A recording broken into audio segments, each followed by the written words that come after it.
그건 알 수가 없어. 일단 얘기하기 우리끼리 얘기하기. 예. 민윤 선생님이랑. 오늘 통일천사 우리 활동가 여러분과 함께 이 자리를 함께 하게 돼서 좀 무한한 영광으로 생각을 합니다. 우리 서인택 회장님께서 너무나 열정적인 강연을 해주셨고 저도 여러 차례 들어봤는데 이제야 좀 약간 코리안 드림 강연을 저도 할 수 있지 않을까 하는 그런 생각을 합니다. 그래서 한 번 들어가지고 이해할 수 있는 문제는 아닌 것 같습니다. 들을수록 잠깐 지루하지 않고 정말 이제 저의 어떤 가슴속에 그런 이제 박히기도 하는데 사람은 그런 것 같습니다. 그러니까 이제 제가 어떤 사람이 어떤 주제에 대해서 관심을 가질 때에는 그 주제가 나하고 어떤 관계가 있냐, 나하고 어떤 절박함이 있냐 이런 문제죠. 그러니까 예를 들면 광주에서 오신 분들은 이제 5.18에 대한 생각이 다른 지역보다 다를 수가 있습니다. 또 간절하고 또 그런 소망적인 문제가 있을 수가 있죠. 북한에 관한 문제는 내가 북한에 살아보지도 않았고 나하고 멀리 있고 실향민들은 관심이 있겠지만 북한이 고향이 아니신 분들은 저 북한에서 무슨 일이 벌어지고 있는지 북한 동포들은 어떻게 살고 있는지 와닿지가 않지요. 그렇기 때문에 사람들은 자기가 본 것과 자기가 느낀 것과 자기가 이제 인지하는 것만큼 반응하게 돼 있는데 우리 대한민국에서 발생했던 여러 가지 인권 침해라든지 안 좋은 일들은 우리 앞에 있기 때문에 바로 반응을 하고 바로 이제 추모도 하고 여러 가지 활동을 하지만 북한에서 벌어지고 있는 저 엄청난 참상에 대해서는 누구도 공감할 수가 없습니다. 보이지가 않습니다. 그래서 저희들의 입으로 과연 북한 내부에서는 어떤 일이 벌어지고 있고 북한 동포들은 어떤 삶을 살고 있는지 그리고 그 북한 사람들을 바라보고 있는 대한민국 국민들의 시선은 어떤 것인지 그게 중요하지 않겠습니까? 예, 그리고 이제 저는 코리안 드림 강연을 들으면서 이 코리안 드림의 이 정신이 제가 탈북했던 30년 전에 나왔으면 저는 대한민국은 통일되어 나왔다고 봅니다. 그러니까 대한민국 정부가 북한을 주저앉히고 통일할 수 있는 힘이 있음에도 불구하고 제가 온 이후부터 30년 내내 북한한테 끌려다녔는데 그 끌려다니는 이유가 뭡니까? 대북 정책이라는 게 변변한 게 없습니다. 우리 서인택 회장님께서 말씀했다시피 어느 한쪽은 배급 포주자 그러고 어느 한쪽은 그냥 때려 부시자 그러고 계속 그 논리만 왔다 갔다 하다가 지금까지 왔는데 해결되기 아무것도 없는 거죠. 하지만 우리가 올바른 통일 비전과 올바른 통일 정책이 함께 한다면 아주 정교한 대북 정책을 우리가 할 수 있었습니다. 그런 대북 정책이 있었으면 적어도 오늘과 같은 저런 북한 사회가 존재했겠냐 저는 그렇게 봅니다. 여러분 북한을 도와주는 게 잘못된 건 아니죠. 도와주는 것과 포주는 것하고 다릅니다. 그리고 우리는 도와준다고 생각하지만 북한 정권은 대한민국의 현금과 식량을 받아가지고 북한 인민에게 주는 것 같습니까? 안 주는 것 같습니까? 네? 그거 준다고 믿는 것 자체가 그건 죄악입니다. 바보가 아니라 죄입니다. 죄. 네? 북한 정권은 북한 인민들을 행복하게 살게 할 마음이 없을 뿐더러 그들은 거의 악마화된 그런 집단에 불과합니다. 김정일 정권 때 90년대 후반에 300만이 굶어 죽었는데 김정일은 한 3억 달러만 풀어가지고 식량을 사가지고 북한 주민들에게 풀었으면 최소한 굶어 죽이지 않습니다. 그럼에도 불구하고 그 고난의 행군 시절에 김정일이가 거의 9억 달러, 10억 달러를 탕진해가지고 뭘 만들지 않습니까? 자기 아버지 무덤 붐수산 기념궁전을 세웠는데 거기에 10억 달러 갖다 박아놨습니다. 그러면서 북한 인민들이 300만이 아사할 때 그대로 지켜봤습니다. 자, 이런 정권한테 우리가 선의로 현금 주고 선의로 식량을 준다고 해서 그 정권이 북한 인민에게 그걸 주냐? 착각이 겁니다. 하지만 주기 전에 저기 소독 정부처럼 자 우리가 너네 굶어 죽으니까 식량을 요구하죠 북한이. 식량을 주는 대가로 북한의 정치범 수용소를 해체해라. 식량을 주는 대가로 북군포로 송환해라. 식량을 주는 대가로 북한이 납치해간 납북자들을 데려와라. 스텝 바이 스텝으로 지원하면서 요구할 건 받고, 이런 관계를 유지했으면, 그런 북한이 우리 대한민국 논리에 순응하게 만들었으면 북한은 변화될 수밖에 없습니다. 그런데 북한을 도와주자고 하는 사람들은 전부 다 묻지마 도와줘, 묻지마. 조건도 없어요. 세상에 그런 거 어디 있습니까? 네? 우리가 무슨 뭐 호구입니까? 북한한테? 자, 북한을 압박하는데 그냥 압박이 됩니까? 도와주면서 압박이 될 수가 있고 압박하면서 도와줄 수가 있습니다. 예를 들면 지금 유엔 제재 틀 속에서 북한 사람들이 지금 돈 벌어 나오고 있는데, 미국을 포함해서 전 세계가 북한 노동자들이 버는 돈은 전부 다 핵과 미사일로 가기 때문에 막아야 된다, 이렇게 보고 있습니다. 그래서 다 막고 있습니다. 지금 러시아와 중국에만 나와 있는데 저는 그 반대로 생각합니다. 아는 사람들이 밖으로 나오게 해야 된다. 왜냐하면 북한 사람들은 여러분이 상상하는 것보다 훨씬 더 정신적인 노예가 되어 있습니다. 정보라는 게 아예 없어요. 아까 서인대 회장님 그 강연중에 나왔지만 반동문화 배격법, 옥방, 이런 말만 해도 잡아가겠다는 그런 나라에서 무슨 정보가 있겠습니까? 해외에 나와서 보는 것만도 북한 사람들이 이 정신적인 변화는 엄청나게 크기 때문에 그게 이제 북한 변화에 압박이 되는 거죠. 그리고 해외에 나와서 이 사람들이 월급도 안 주고 노예처럼 그냥 가다 놓고 일반시키고, 이런 것들은 우리가 국제사회에 압력을 가해가지고 똑같은 인간 대우를 해라. 임금을 주고 자유롭게 다닐 수 있는 자유를 주라. 그 압박을 가한다면 그게 엄청난 변화의 물결이 될 수가 있습니다. 그러니까 압박을 가하면서도 도움이 되고 도움을 주면서도 압박이 될 수 있는 그 전략적인 이 측면을 우리 대한민국 정부는 30년간 망각하고 지멋대로 그냥 해왔습니다. 이게 왜냐하면 올바른 정신, 올바른 비전이 없기 때문에 그런 거 아니겠습니까? 저는 이제라도 우리가 이 코리안 드림이라고 하는 이 위대한 정신, 위대한 이 논리를 우리가 공유를 하고, 정권이 안 바뀌어도, 정치가 안 바뀌어도 국민이 바뀌면 정치는 바뀌게 되어 있습니다. 그렇지 않습니까? 그리고 대한민국 국민들이 하나가 돼서 정말 자유롭고 번영스러운 우리 대한민국을 북한까지 확대시켜서 통일로 가자고 하는데 정치권이 왜 반응을 안 하겠습니까? 국민이 깨어나지 않았기 때문에 저는 변화가 없다고 생각합니다.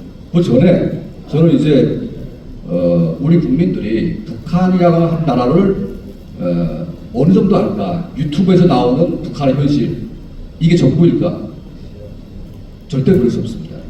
그리고 어떤 사람들은 북한에 식량 지원하면서 왔다 갔다 하면서 북한에 수십 번 왔다 갔다 했는데 많이 봤기 때문에 북한 내가 잘한다.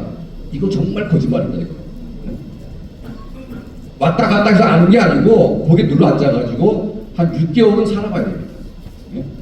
왔다 여행 가는 거하고 내가 이제 거기 눌러 앉아가지고 다른 나라에 갈 수 없다고 생각할 때 그 순간부터 느끼는 북한의 이 생활이라는 게 어떤 것인지, 이 지구상에서 존재해본 적이 없는 지역 중에 생지역이 어떤 것인지 그건 느껴봐야 하는 것이지 우리가 어떻게 그걸 말로 설명합니까?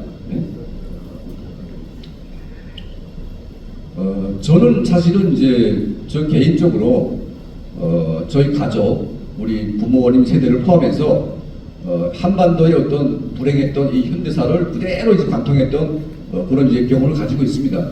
저희 아버지 쪽의 고향은 제주도이십니다. 저희 할아버지, 할머님의 고향은 제주도시고 저희 친어머니네 쪽은 또 경상도 대구입니다. 남쪽에 있는 사람들이 어떻게 북한까지 갔냐? 일제시대 때 일본에 건너가서 제일교포로 이제 계시다가 저희 할아버지, 할머니가 이제 조청년 거기에 이제 핵심 간부로 이제 활동을 했고, 저희 할머님 같은 경우에는 조청년 여명위원회 위원장을 했습니다. 그래서 일본에서 김일성 부장도 받고, 그러다가 이제 60년대 초에 북한에 뭐 지상낙원이 뭐니 거짓말 속아가지고 가족을 전부 끌고 북한에 갔습니다. 자, 북한에 가서도 저희 할머님은 사상적인 신념을 바꾸지 않았습니다. 완전히 골수 빨갱이였습니다. 나쁜 말 말하면. 북한에 가서 조선여맹위원회 부위원장을 했습니다. 김일성의 부인이었던 김성애 씨가 위원장이고 그 할머니가 부위원장을 했는데 제가 그때 어릴 때 김일성의 부인을 제가 본 적이 있습니다. 북한의 최고위직까지 올라갔지만 어느 날 갑자기 저희 할아버지가 김일성, 김정일 후계 구도로 갈 때 이거는 사회주의, 공산주의 이념하고는 맞지 않는 이거 봉건적인 세습이 아니냐 이 말을 술자리에서 했다가 그냥 바로 그 다음날에 할아버지가 행방불명이 됐습니다. 그리고 한 달 후에 국가보위부 우리나라 국정원이죠. 국가보위에서 나와가지고 저희 할아버지가 조국과 민족 앞에 죽을 때 졌기 때문에 너희 가족은 이제 죽이진 않지만 평양에서는 살 수가 없다고 해서 트럭에 싣고 함경남도 여덕군에 위치한 북한의 강제 수용소로 저희가 끌려왔습니다. 그래서 제가 여덕 수용소에서 10년간을 제가 살았습니다. 제가 대한민국에 온 지 30년 됐기 때문에 제가 30년 전에 제가 기자회견했던 사진을 보시면 지금보다 훨씬 더 늙어 보이는 것 같아요. 바짝 말라가지고 이제 얼굴 주름살이 생기고. 근데 30년이나 세월 동안 제가 대한민국에 와가지고 열심히 운동도 하고 또 잘 먹고 하니까 이제 오히려 더 젊어진 것 같은데 제가 30년 전에 기자회견 사진을 보게 되면 제가 봐도 지금 좀 약간 쪽팔리는 이제 그런 얼굴을 하고 있습니다. 예, 저도 엄청 고생을 많이 했습니다. 예, 그래서 저는 사실은 그 북한에 있을 때부터 저 김씨 왕조를 내가 반드시 붕괴시키는데 나의 모든 걸 다 걸겠다고 마음먹고 저희 친구들과 함께 반정부 운동을 하다가 그게 걸려가지고 나머지 친구들은 전부 다 보위부에 끌려가서 총살당하고 나하고 이제 함께 온 친구 2명만 이제 압록강을 건너서 대한민국으로 왔습니다. 그래서 30년의 세월이 흘렀는데 저는 대한민국에 와가지고 10년 안에 북한이 망할 줄 알았어요. 그게 근거가 없는 게 아닙니다. 왜 그러냐면 그 당시에 왔던 황장엽 노동당 비서 아시죠? 그리고 이제 고위직도 많이 왔었는데 한결같이 그때 저가서 생각을 했습니다. 10년이면 북한이 망한다. 그게 근거가 있습니다. 북한이 망하는 속도가 너무나 빨라가지고 이쯤 되면 이제 망할 것이다. 그거 본 거죠. 근데 실제로 94년도에 아사다가 발생하기 시작해서 97년도에 대규모 아사가 발생했고 황정엽 비서가 97년도 4월달인가 왔는데 그때 노동당 문서에 당원 5만 명을 포함해서 97만 명이 아사한 노동당 기록부를 자기가 보고 왔다. 그 1년 이후가 또 그게 다르기 때문에 최소한 300만이 죽었을 것이다. 네? 자, 평양시 창강거리 아파트에 전기가 끊겼습니다. 창강거리는 뭐냐면 노동당 중앙위원회 간부들이 사는 아파트인데 그 아파트에 정전이 됐습니다. 그럼 나라가 망한 거 아니겠습니까? 네? 기차가 안 다니고 지금 김정은이가 아파트 지금 요란하게 지어놓고 지금 난리 치고 있는데 그건 김정은이 능력이나 하는 곳이지 그게 전기가 안 들어와가지고 엘리베이터 가다가 서면 그거 어떻게 됩니까 그게? 수돗물이 안 올라가니까 화장실을 볼 수가 없어요. 그 아파트 자체가 완전히 생지역인 거죠. 자, 그 김정은이 그렇게 절망의 시대에 왔을 때 대한민국 정권 교체가 되면서 처음으로 이제 민주화 정권이 세워졌습니다. 저는 김대중 대통령이 그때 상호주의만 했더라도 북한을 망했습니다. 상호주의. 정말 우리 대한민국 역사에서 민주주의와 북한의 변화를 함께 이끌어낼 수 있는 기회가 왔는데 그때 감정이 좀 앞섰던 것 같아요. 감정이. 그래 도와주자 무조건 그냥. 거기에 이제 북한의 공작도 많이 작용이 됐겠죠. 어찌됐든 박지원 씨가 그때 평양 가가지고 5억 달러 현금으로 딱 주니까 그때 노동당 간부들이 그 현금 딱 들어오면 그 받아 안고 부둥켜 안고 울었다고 합니다. 그때 너무나 기뻐가지고 현금이 딸랑 고갈돼가지고 완전 굶어 죽을 판됐는데 5억 달러가 딱 수혈됐는데 그게 사막의 오아시스처럼 그렇게 싹 스며들면서 북한이 공장이 움직이기 시작했는데 군수 공장이 그때부터 대규모로 지원 들어갔는데 자 지원 들어간 것만큼 북한 주민들 삶이 나아진 게 있습니까 현재까지? 대한민국에서 포다순 평균과 식량이 북한 주민에게 갔다면 북한 주민들의 삶이 어떠했겠냐? 근데 북한 주민들의 삶은 1도 변화가 없는데 북한의 핵무기만 늘어났고 미사일만 늘어났다. 김정은 정권의 목적은 뭡니까? 바로 김씨 왕조, 한 줌도 안 되는 그 김씨 왕조의 권력을 3대, 4대, 5대까지 대대선서 만들어가지고 천년의 조선민주주의인민공화국을 만들겠다. 그게 목표입니다, 그들. 그들이 핵을 왜 포기를 하겠습니까? 문재인 대통령께서 뭐 책을 썼는데 북한의 김정은이가 핵을 포기하자고 했던 것이 진심이었다. 이거 무슨 개소리입니까 이게? 한 나라의 대통령이라고 한 사람이 김정은의 그 본심을 모릅니까? 그거? 김정은 본인은 추워도 핵무기를 포기할 의사가 없는 거는 지나가던 똥개도 나는 건데 그게 어떻게 그런 말을 할 수가 있습니까 이게?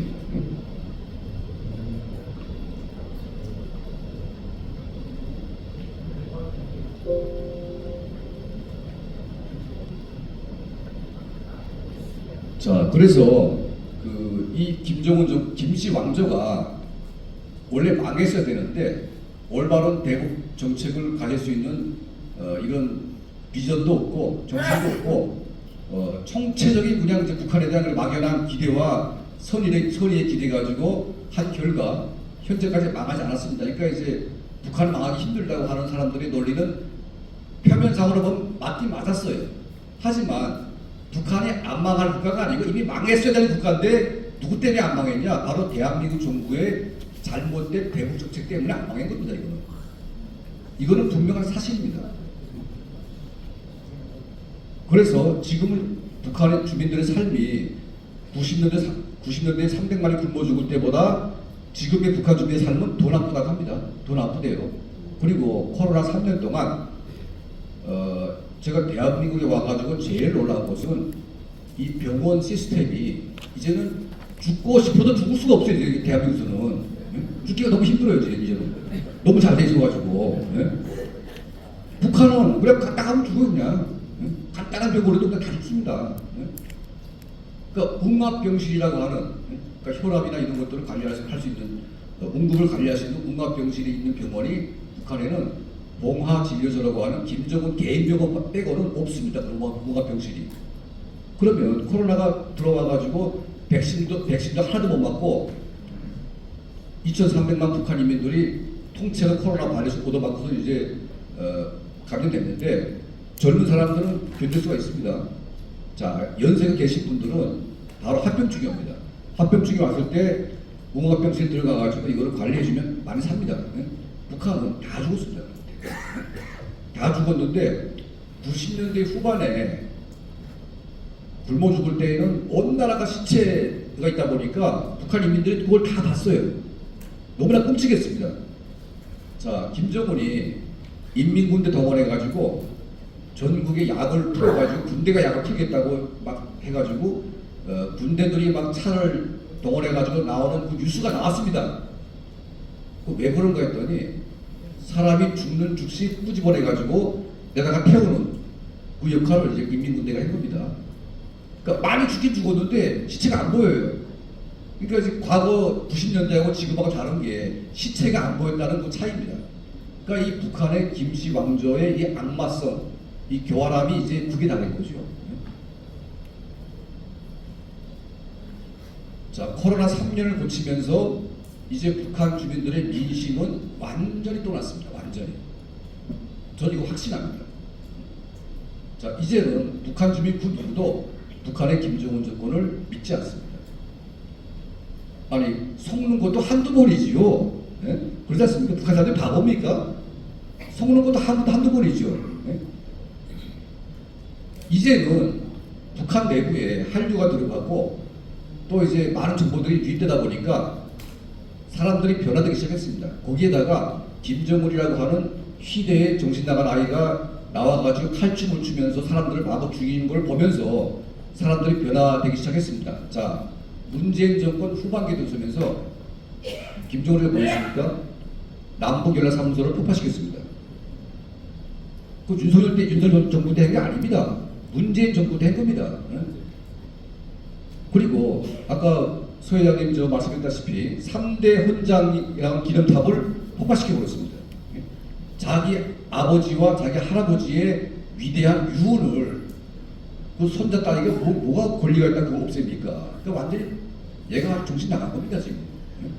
그러니까 간부들은 얘가 정신 나갔다. 그리고 밑에 있는 사람들은 하도 이제는 막 괴로우니까 이제는 빨리 뒤집어 엎자.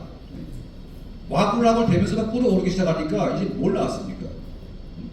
이상한 법을 만들어가지고 이 법에 정말 정점을 찍은 게 뭐냐면 조선어 보호법.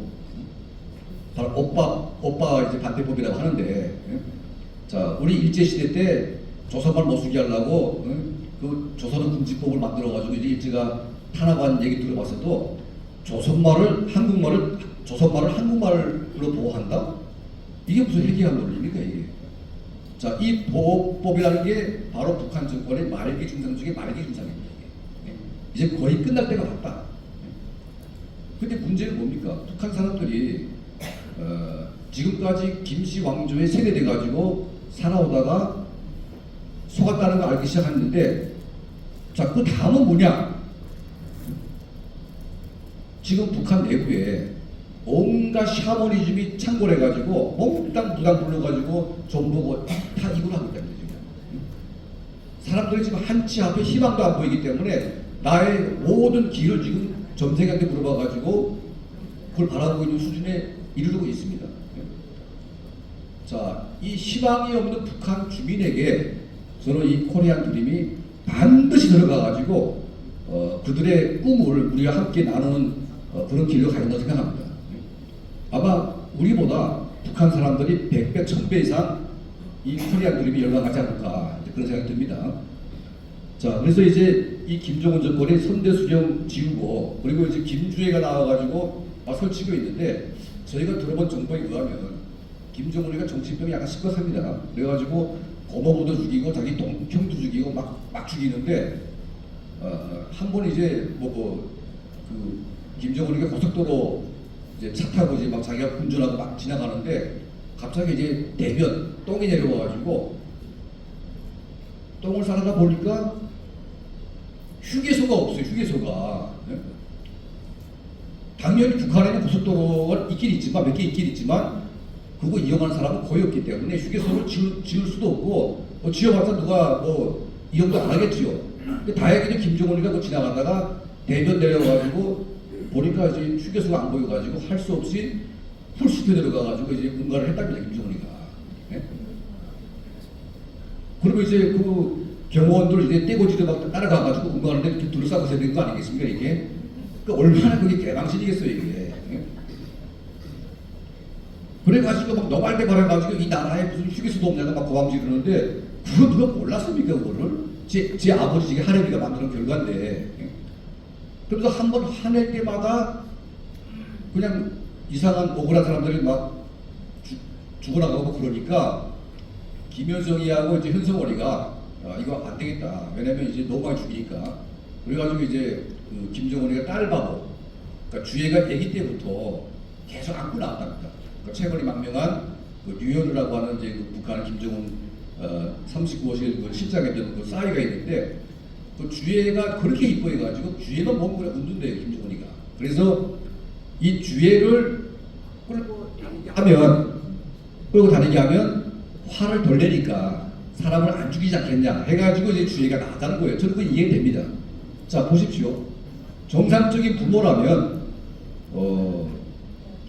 그 귀한 딸을 험악한 미사일 부대 가가지고 시커먼 영감님들 앉아가지고 있는데 그거 막 애가 스트레스 안 받겠어요 거기서?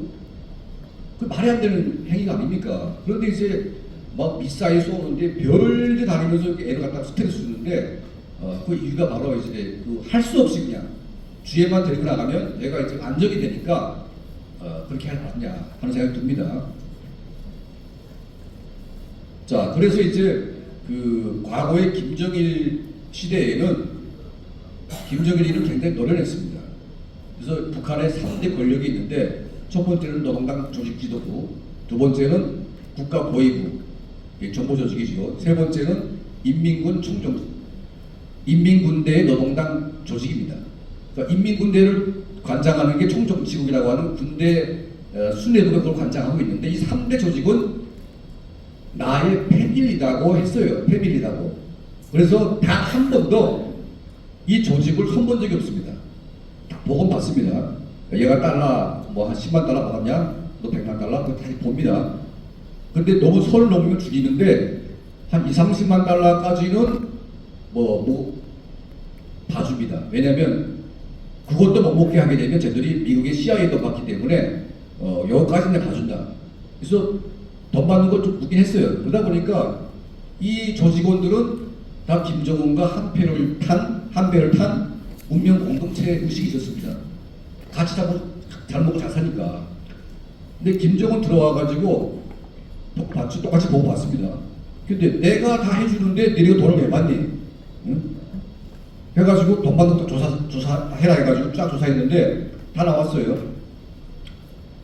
처음에 국가보위성 핵심 조직을 두들 패가지고 싸그리 다 죽여버리고 그냥. 두 번째, 황병서를 포함해가지고 총정치국 인민군대 그 지휘부를 또 완전히 돌입을 했습니다. 자, 이렇게 하다 보니까 이제는 핵심 간부들도 과거의 운명 공동체가 아니라 내가 언젠가는 이거 여차하면 내가 뒤집어 엎거나 아니면 내가 죽을 수밖에 없는 그런 관계로 이제 변질된 겁니다.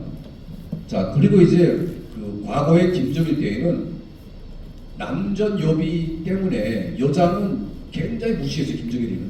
그래가지고 자기 여동생 하나 김경희가 있는데 권력의 제일 말단 노동당 경고와는 말단 조직을 맡겼습니다.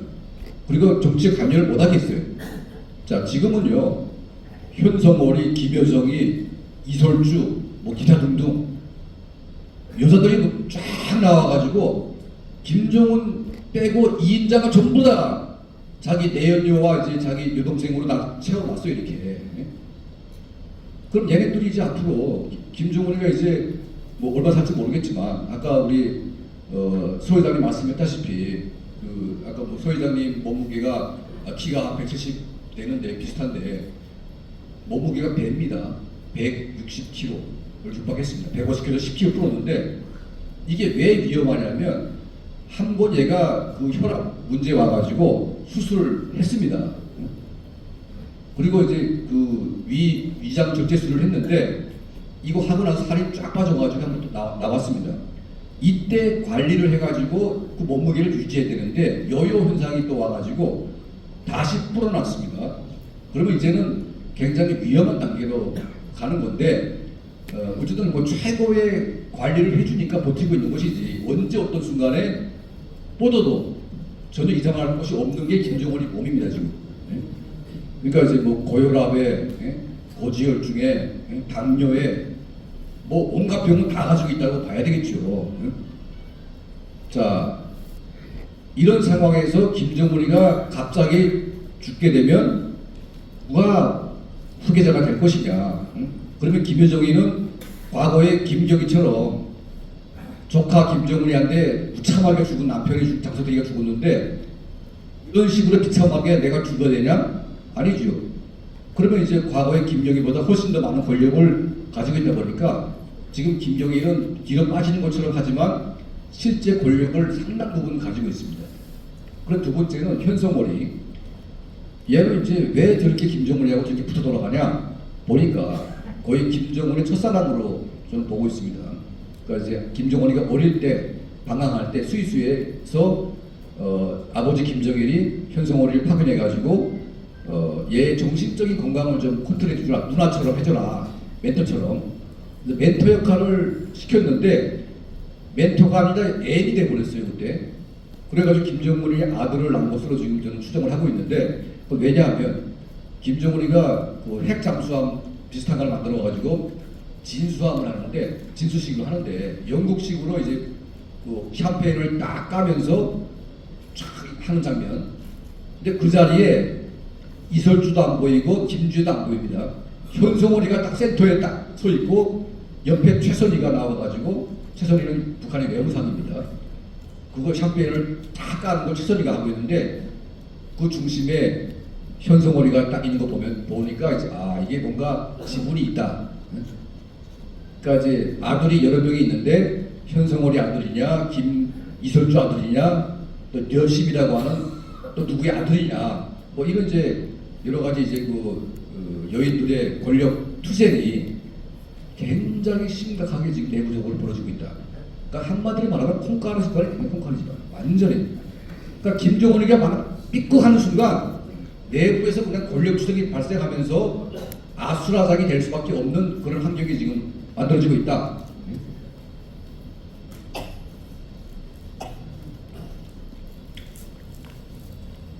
자, 이 김씨 왕조가 현재까지 지탱하고 온 비결, 제가 아까 잠깐 말씀드렸지만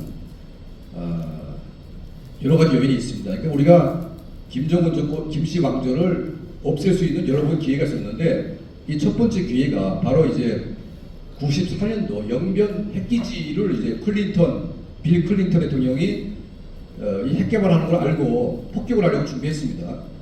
그때 YS가 절대 안 된다고 바짓거리 땡겨가지고 그걸 막았습니다. 자, 그리고 나서 이제 뭐 자기가 제일 잘한 일이 그때 이 폭격을 막은 것이다. 저는 제 개인적인 생각은 그 폭격을 막은 게 정말 어리석은 거다 봅니다.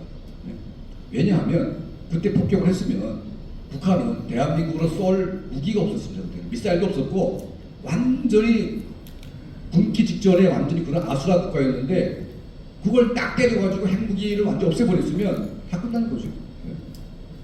그리고 어쩌면 북한이 항복할 수도 있는 겁니다. 우리가 어떻게 우리한테 흠집 하나 안 내고 적을 이길 수가 있습니까? 화이트가 싸우는데 이기는 과정에서 몇 대 얻어맞는 거 아니겠습니까? 내가 한 대도 안 맞고 그냥 적을 굴복시키겠다? 그런 보험 세상에 존재하지도 않습니다. 우리가 몇 대 맞을 각오를 하고 그냥 주저앉히는 게 빠른 거죠. 그때는 우리가 맞을 수도 없고 맞을 그런 확률도 아니었습니다. 그냥 때리기만 하면 되는 거예요, 그냥. 근데 그걸 이제 무서워가지고 벌벌 떨면서 막은 게 이제 한 번의 실수였고 두 번째는 이제 300만 아사할 때 우리가 잘못된 지원을 하는 바람에 김씨 왕조의 수명을 이제 연장시킨 결과 그리고 이제 코로나 팬데믹 이후에 지금 바로 북한입니다. 그러니까 세 번의 위기가 이제 왔는데 이 네 번째 위기까지 갈까? 그리고 김정은 정권이 이 세 번의 위기를 견뎌낼 수 있을까? 저는 견뎌내기가 매우 쉽지가 않다고 봅니다. 자, 우리 북한이 가장 바라는 것은 대한민국의 분열입니다. 그리고 북한은 이제 소위 전두환, 노태우, 김영삼 전까지 군사정권 시절에 소위 야당 재야 인사들에게 이제 북한의 공작원들을 대거 파견해가지고 이 재야권을 북한 편으로 만드는 공작을 엄청나게 했습니다. 재야권을. 그래가지고 남북한의 모든 경쟁에서 다 실패했는데 딱 하나 성공한 게 뭐냐면 대한민국을 친북 종북화 시키는 데 성공을 했습니다. 딱 하나. 그리고 그게 오늘날 북한 정권을 살리게 만드는 가장 강력한 힘이 됐습니다. 강력한 힘이. 자, 간첩. 뭐 눈이 안 보이니까 뭐 간첩이 아닌 것 같죠. 하지만 여러분 보십시오. 전단지 군집법 뭐 이렇게 더불어민주당이 다 싹 다 해가지고 만들어냈는데 그 전단지 군집법이 김정은을 위한 겁니까? 북한 주민들을 위한 겁니까? 또 대한민국을 위한 겁니까? 그러면 전단지라는 게 김정은 남매가 그게 효과가 없다면 왜 그렇게 발작을 합니까? 그렇게 막 치를 떨면서 발작하는 이유가 뭐냐면 그게 그렇게 효과가 있기 때문에 발작하는 거예요. 제가 여덕 수용소에 있을 때 함정남도 여덕군에 그때 처음으로 우리 대한민국 국군에서 하는 심리전 풍선이 날아오기 시작했는데 그때 엄청 무서웠습니다. 근데 노태우 대통령의 사진이 그냥 수용소 안에 쫙 깔리는데 처음 봤어요. 거기다가 막 그냥 무슨 말린 육포, 뭐 비타민, 팬티까지 막 쏟아부어가지고 풍선을 내려 뿌리는데 애들이 그거 주느라고 난리가 났습니다. 그리고 대한민국의 누군가가 우리를 잊지 않고 이거 선물을 보내주는구나. 이게 엄청난 희망입니다. 자, 그 다음에는 뭐냐면 인민군대 여러분도 아시겠지만 휴전선에 4개 군단이 있습니다. 이게 최적의 군단인데 한 10만 이상 됩니다. 얘네가 무너지면 북한은 무너집니다. 자, 최전방 군대의 식량 배급이 끊겨가지고 얘들이 막 영양실조 군대 돼가지고 총을 놓으려고 할 때 그때 이제 그 심리전의 효과가 극이 다녔습니다. 심리전이. 국방부가 막 엄청나게 뿌려댔습니다. 자, 옛날에 여러분 살구비누라고 아십니까? 살구비누? 예, 그 살구비누가요, 그 군부대 막사를 막 뿌려졌는데 북한 인민군대가 목욕을 어떻게 합니까? 그러니까 10년씩 군대에 있으니까 애들이 냄새가 그냥 막 몸에 찢었는데 살구비누 하나 딱 누가 주워오게 되면 그 상관에 막 때려가지고 다 뺐습니다. 그 중사급 이런 애들이 막 살구비누를 모욕 쫙 해가지고 연애하러 나가게 되면 향수 친 것보다 더 향내가 나는 거죠. 북한 자체가 다 똥내이기 때문에 그 자체가 살구비누 자체 하나 모욕하게 되면 완전히 그냥 엄청 좋은 겁니다, 이게. 거기다가 막 라면 막 뿌려댔는데 그 라면에 뭘 넣었냐면 뭐 파 썰어가지고 이제 뭐 계란까지 까서 섞어 먹으면 더 맛있다 해가지고 군대들이 막 먹기 시작했는데 하도 바빠가지고 북한 군 보위부가 라면에다가 독약을 쳐가지고 일부러 뿌려놨습니다. 몇 명이 죽었어요, 그래서. 자, 근데 군인들이 생각하는 게 걔들이 왜 이거 죽이게 뿌릴까 해가지고 그다음부터 이제 얘들이 머리를 썼는데 군부대 막사마다 누런 강아지들이 한 마리씩 생겨나기 시작했습니다. 이렇게. 이거 뭐냐면 라면 시식용 강아지들. 그러니까 여러분들한테 싹 먹여보고 안 죽으면 이제 그걸 자기도 먹는 거죠. 자, 이렇게 돼가지고 인민군대가 총도 뭐 대포도 미사일도 대한민국보다 훨씬 더 떨어지지만 인민군대의 장점은 뭐냐? 바로 이제 자폭정신. 막 두르고 막 달려들어가지고 막 카미카즈를 막 내리쏘고 이거 자폭정신이 남은 유일한 무기였는데 대한민국의 심리전 때문에 완전히 붕괴된 겁니다. 그래가지고 김대중, 김정일 정상회담 하기 전에 현금물 조건으로 걸었지만 그보다 먼저 여기 뭔지 아십니까? 바로 국군이 하던 심리전을 끊으라 먼저. 끊어야만 대화하겠다 이렇게 했어요. 그래가지고 김대중 정부 때 그걸 끊었습니다.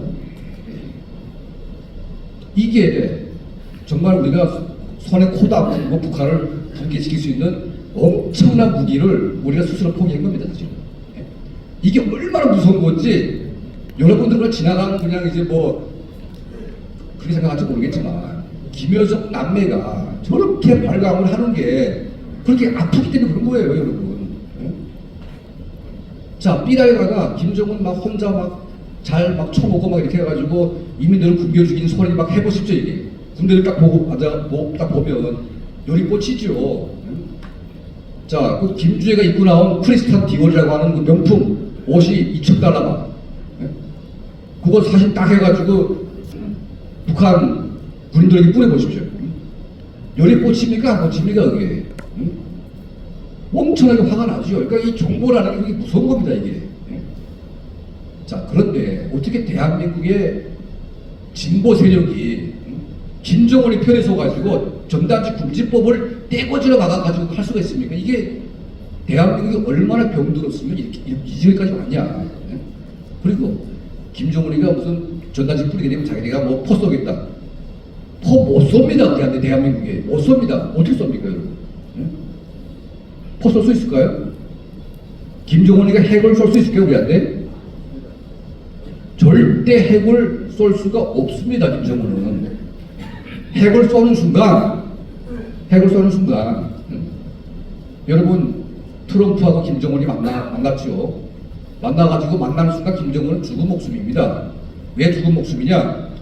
김정은의 목소리, 김정은의 움직인 모션, 이런 걸 AI가 다 잡아가지고 킬러 드론에 딱 집어넣었어요.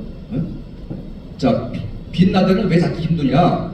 얘 목소리나 이런 것들을 잡아본 적이 별로 없어요. 그러니까 정확히 찍을 수가 없습니다. 이제는 김정은이는 북한 5대 지하 땅끝에 숨어 있어도 걔는 숨을 데가 없습니다. 미국의 AI 드론이 다 입력하고 있기 때문에 얘가 입 벌리는 순간 바로 그냥 입이 꽂힙니다. 그냥 칼 드론이 갖다. 그러니까 얘는 이미 죽은 목숨입니다. 이거는. 이걸 알아야 돼요. 자기가 죽자고 해볼 수 없습니까? 그냥 무서우니까 그냥 짓는 것 뿐인데 대한민국 국민들은 무슨 평화 하는데 도대체 평화란 도대체 뭡니까? 2,300만의 북한 인민들이 너희같이 죽어가고 있는데 그게 무슨 평화입니까 이게? 언제까지 김정은 정권이 2,300만의 북한 덤퍼들을 저렇게 짓밟고 마음대로 죽이고 마음대로 굶겨 죽여도 아무 찍소리도 못하는 그런 나라를 내버려두고 우리가 평화를 논할 수가 있습니까 여러분?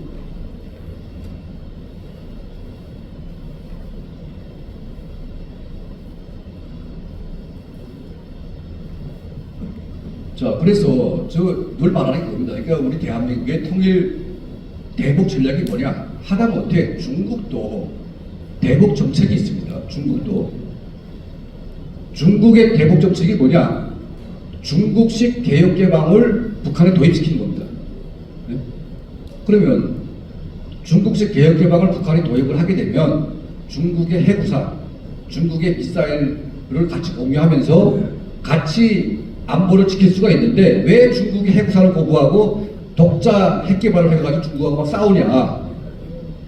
중국식 개혁 개방을 도입하는 순간 일단 개인 독재는 변화되는 겁니다. 지금 시진핑이가 문제가 되는 게 둥석경 주석이 중국 공산당이 일단 독재는 인정하되 공산당의 부패를 막기 위해서 10년에 한 번씩 국가 주석을 바뀌게 만들어 놨습니다. 연임만 하게 돼 있지 10년에 한 번, 10년까지는 무조건 바꾸게 돼 있는데 이 시진핑이라고 하는 이 정치당한 또 인간이 또 욕심을 부려가지고 그걸 깼습니다. 그러니까 둥석경 주석의 그 위대한 개혁개방 노선에 아주 먹칠을 한 겁니다 이게. 오죽했으면 후진타오 주석이 주석대에 앉아가지고 그 시진핑한테 뭐라 하지 않았습니까? 여기서가 막 욕을 하니까 그 강제라도 끌어내가지고 가는 수준에 이르렀어요. 그러니까 이게 시진핑이가 정치줄 넣으면서 북한하고 비슷한 걸로 가려고 하는데, 자, 이 개혁개방으로 가려고 했던 둥석경 주석의 이 변화 논리는 뭐냐면 공산당도 놔두고 써보니까 최소한 10년에 한 번씩은 바꿔주겠다는 게 목표였습니다. 그러면 북한도 중국식 개혁개방을 하려면 10년에 한 번씩 바꿔줘야 돼요. 그러면 김정일이나 김정은이는 정신독재인데 내가 그걸 왜 바꿉니까 그거를? 그러면 표면상으로 북한의 적은 대한민국, 미국이지만 실제 주적은 중국입니다. 저는 그렇게 봅니다. 왜냐하면 실질적으로 북한의 변화, 현상 변화를 추구하는 게 중국이기 때문에 실제 적은 중국인 겁니다.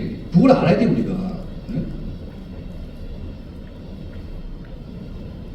대한민국과 미국의 압박은 그냥 핵만 포기하면 김정은을 놔두겠다 이런 거 아닙니까 지금? 핵만 포기하면 뭐 이명박 정부의 비핵 3천이 뭡니까? 핵만 포기하면 3천불 만들어주겠다. 그건 무슨 말도 안 되는 얘기를 하고 있어요 그걸 갖다.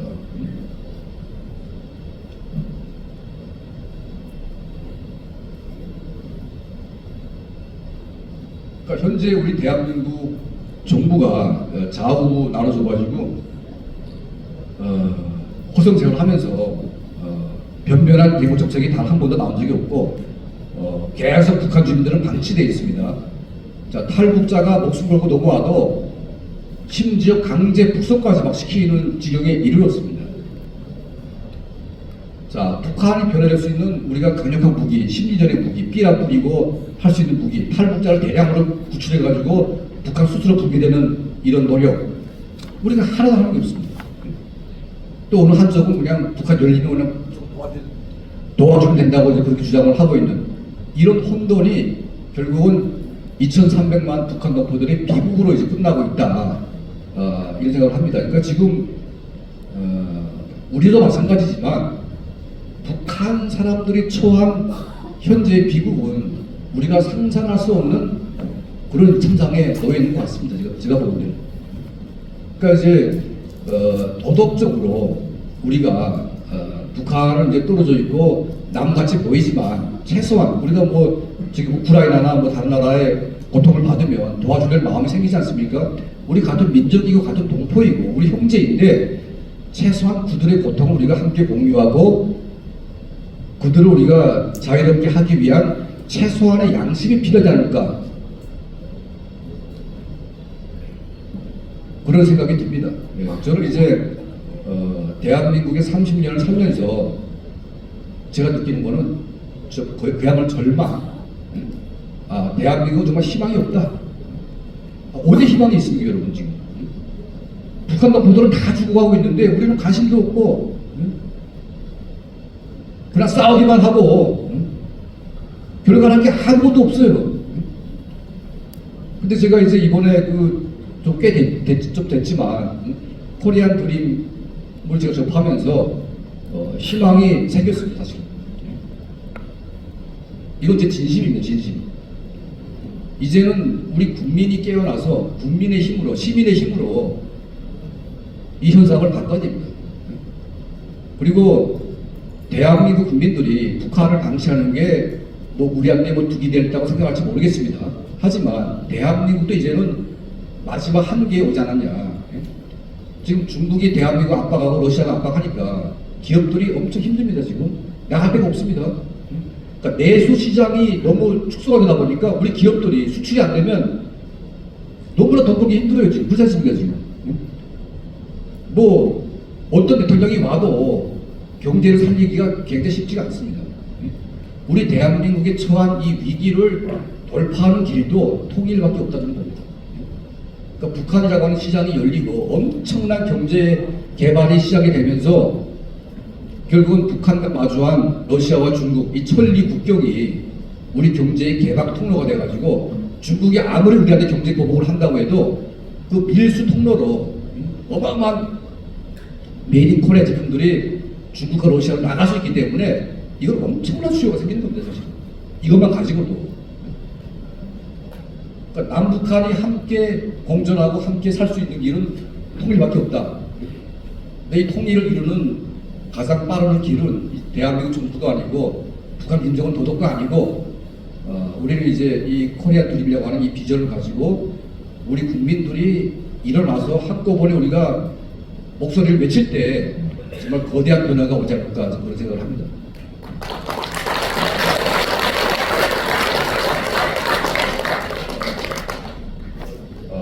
제가 뭐 강연 대충 했는데요. 혹시 궁금한 거 있습니까? 예, 맞습니다.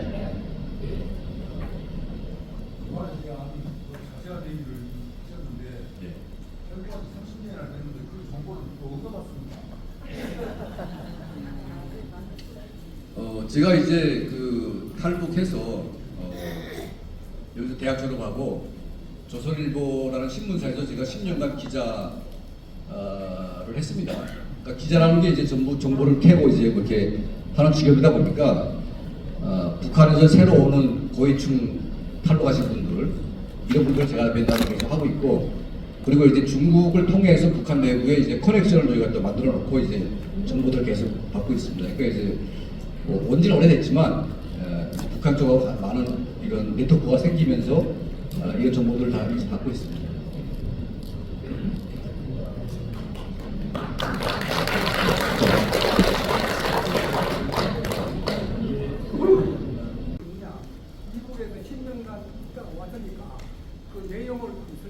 코리안 드림이라고 말했는데.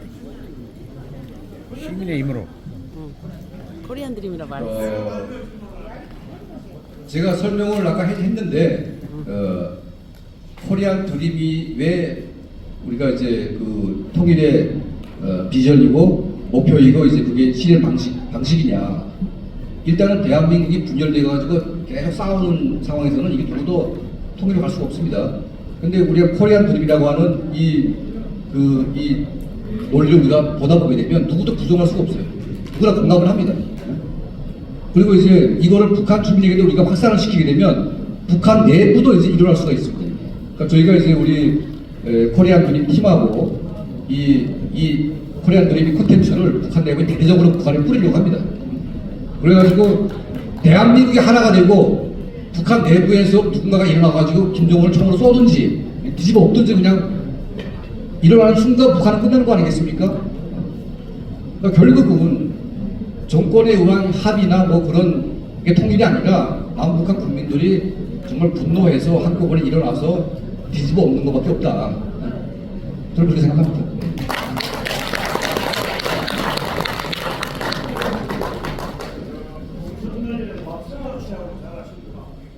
박상학 씨 압니다. 예. 잘 압니다. 예. 예, 뭐 풍선 뭐 이제 뭐 박상학 씨뿐만이 아니라 여러 명이 풍선 날리고 있습니다. 이제 저는 이제 개인이 하는 것보다 또 중요하지만 이제는 북한 정권이 그 아주 정말 치졸하게도 뭐 인분까지 섞어가지고 대한민국에 투척을 했습니다. 우리는 개인이 보냈지만 북한은 정권이 보냈기 때문에 이제는 대한민국 정부도 과거에 중단했던 대북 심리전을 재개해가지고 우리는 인분이 아니라 라면, 뭐 비누, 칫솔, 치약, 그다음에 비타민 이런 것들을 왕창 담아가지고 북한에 그냥 내다 뿌리게 되면 아마 엄청난 변화가 오지 않을까.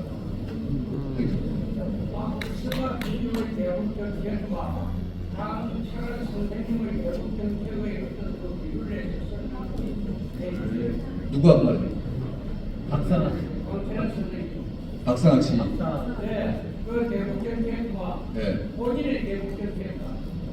그러니까 이제 저희는 이제 개인적으로 전단 형식으로 뿌리는 게 아니고 중국을 통해서 북한에 USB를 대량으로 북한에 밀수를 하고 있습니다. 그래서 북한에 그렇게 뿌리고 있는데 전단지를 뿌리는 것을 공개적으로 막 떠들지 말고 그냥 원래 그냥 뿌리라. 자꾸 이제 그거를 이제 뭐 공개적으로 막 선전하다 보니까 북한에 발끈하게 되고 그게 이제 뭐 약간 이제 그 분계선상에 있는 우리 국민들이 불안해하니까 그건 현실이니까 이걸 우리가 극복을 하면서 대놓고 이렇게 막 떠들지 말고 그냥 원래 조용히 뿌리면 저는 상관없다고 봅니다. 근데 이제 자꾸 이거를 이제 자꾸 기자회견 나가고 선전하다 보니까 그게 좀 저는 저하고 맞지 않는 것 같습니다.